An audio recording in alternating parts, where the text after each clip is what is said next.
Have you ever thought about what your wedding day would be like? Today I will speak to you about a traditional Hmong wedding. But first I will give you some background information. The Hmong refugees began to settle in Wisconsin in the late 1970s. Today, Wisconsin has the third largest population of Hmongs, with the majority of those being in La Crosse, Sheboygan, and Green Bay. The National Indo-Chinese Clearinghouse and Technical Assistance Center provided language and cultural training to help with the integration of the Hmong population. I obtained this information from the Wisconsin Historical Society. We live among many Hmong people, and we know next to nothing about their culture. There is an old Hmong saying that I got from the Leo family community of Minnesota. The saying goes like this: to be with family is to be happy, to be without family is to be lost.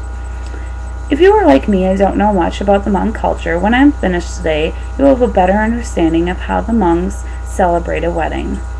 There are two types of Hmong weddings. According to the Immigration and Naturalization Service, the first is a regular wedding, where the couple courts and chooses to get married. The second is by request or influenced by families.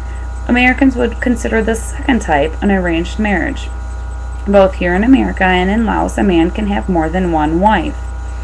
When either the couple has decided to get married or is forced, the groom will perform a symbolic kidnapping. The groom will go to the bride's home and take her back to his house. The girl can refuse to go, and this is why it is a symbolic kidnapping. The groom's family will then perform a blessing ritual, and the bride will be forbidden to leave the groom's house for 3 days. After those 3 days, there will be a feast at the groom's house. The groom will choose two people to be his muj koob. The muj koob acts as negotiators and wedding facilitators. The groom's muj koob will go to the bride's home and let her parents know where she is and that she is safe. The bride's family will also choose a muj koob to represent the bride. When the groom, the best man, and the groom's muj koob arrive at the bride's house, they will bring with them delicacies known as packing the chickens.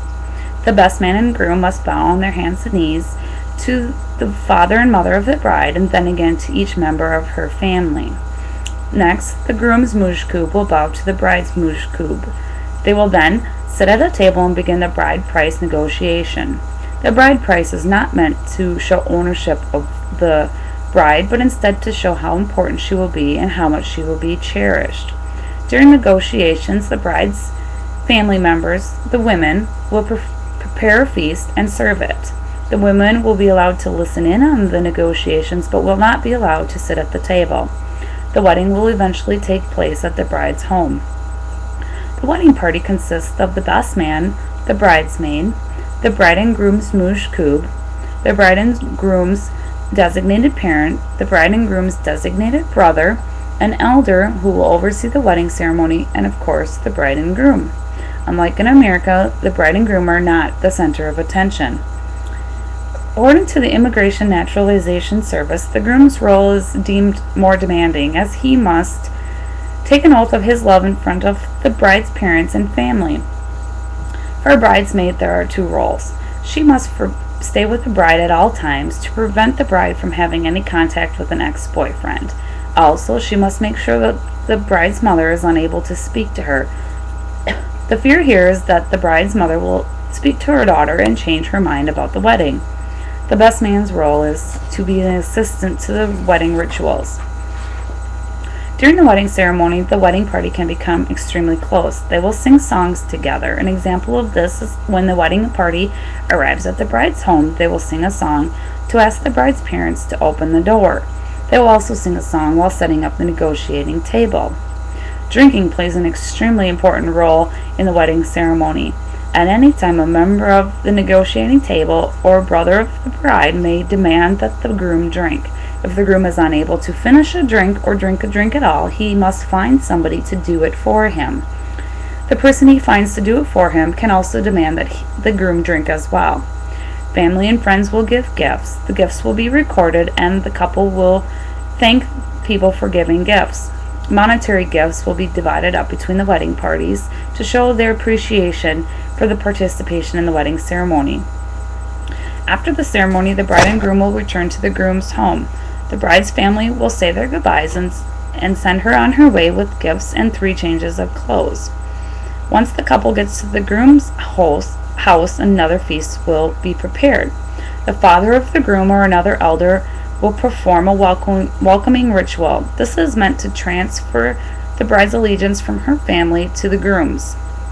After 3 days, another feast will be performed and a soul calling will be conducted.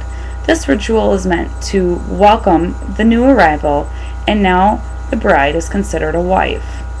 On a woman's traditional Hmong turban, there is a black and white striped ribbon. During the wedding ceremony, the ribbon is tied to an umbrella. After the wedding ceremony, the bride will untie the ribbon and open the umbrella over her husband. This ritual is to show their union. Now she will wear her turban without the black and white striped ribbon. This is how she will show that she is married. There is not an exchange of rings in a Hmong wedding. So we learned today about how a wedding is announced, how they perform a bride price negotiation, who is involved in the wedding party, what happens during the wedding ceremony, what happens after the wedding ceremony, and the rituals of showing a woman is married. We live among many Hmong people, and we know next to nothing about their culture. I hope that you have found this information as interesting as I have, and I urge you to ask someone from our Hmong American population about their culture. They have learned much about ours, and we should show some interest in theirs. Thank you.